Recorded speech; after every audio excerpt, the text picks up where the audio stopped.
Hi everyone, Cidalia here. Today I want to paint you a picture of what the market's doing and what has it been doing. So the graph today is time and then pricing.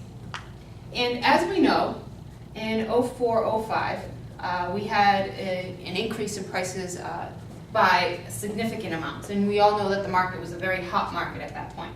But then the market came down. And in 08-09, we felt that market crash, both the real estate market and the stock market.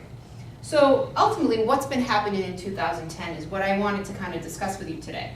In 2010, we felt prices go up a little bit. And you may ask, how did that happen? Well, what was occurring was buyers finally got in tune that it was a perfect storm. There was a lot of inventory. Rates were historically low and are still low. And so buyers started to do what we call multiple bidding on properties.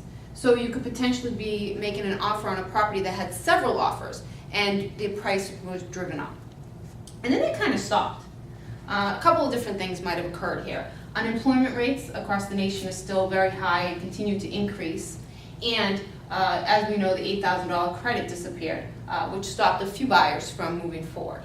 What I learned today and was informed at in a class today was about what is going to be happening in this fourth quarter, which we're already in.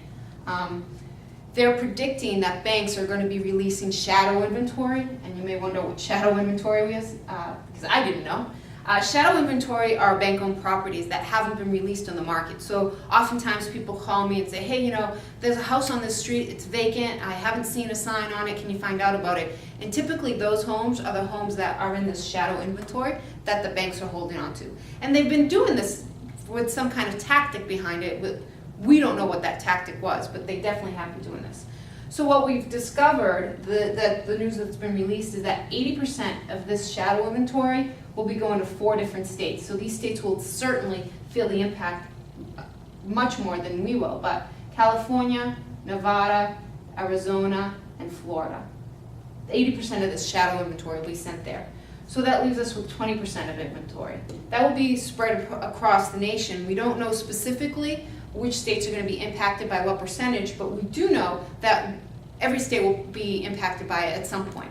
And Massachusetts will certainly be one of those. So what does that mean for you as a buyer or as a seller? It means that prices on homes are going to be driven down.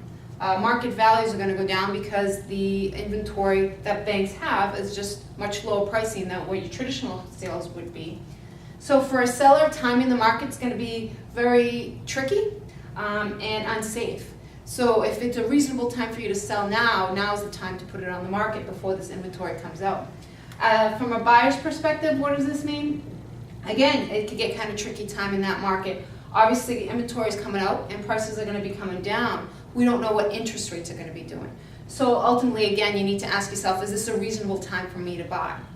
I know there's a lot of graphs here and a lot of information, so if you have more questions and want to get into detail a little bit more with me, feel free to send me an email. It's cidalia@kw.com. I'd love to answer those questions for you. Make it a great day.